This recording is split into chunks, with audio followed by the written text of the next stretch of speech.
2023 এবং 24 শিক্ষাবর্ষ বাংলাদেশের ইতিহাসের কলঙ্কজনক একটা অধ্যায়। যাই হোক, আমরা এই অধ্যায় থেকে মুক্ত হয়েছি এবং আগামী প্রজন্ম ভবিষ্যৎ গড়ার জন্য একটা নতুন শিক্ষা ব্যবস্থা প্রবর্তন করতে চাচ্ছি। আমরা যারা অভিভাবক তারা আমরা প্রত্যেকেই চাচ্ছি আমাদের প্রত্যেকটা ছেলে মেয়ে বাংলাদেশের এক একটা কৃতি সন্তান, কৃতি শিক্ষার্থী হয়ে ভালো মানুষ হয়ে তৈরি হোক। এই জন্য ভালো শিক্ষা ব্যবস্থা, ভালো প্রতিষ্ঠানের কোনো তুলনা নেই।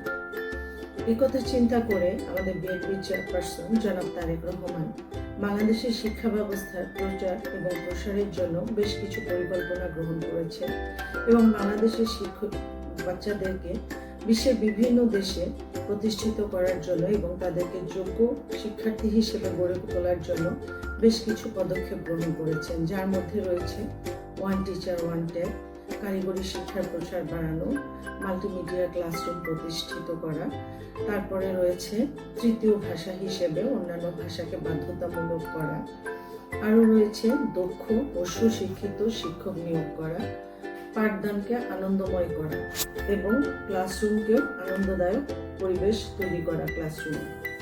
এই সমস্ত পরিকল্পনা বাস্তবায়নের জন্য আসুন আমরা আমাদের পছন্দের দল বিএনপি এবং ধানের শীষে ভোটদান করে জয়যুক্ত করি এবং বাংলাদেশের প্রতিটা ঘরে, প্রতিটা স্তরে সুশিক্ষিত এবং কৃতি শিক্ষার্থী গড়ে তুলতে সহযোগিতা করি। ইনশাআল্লাহ আপনারা আমাদের পাশে থাকলে আমাদের চেয়ারপারসন জনাব তারেক রহমান দেশ গঠনে ও জাতি গঠনে সুসন্তান, কৃতি সন্তান তৈরি করতে সক্ষম হবে।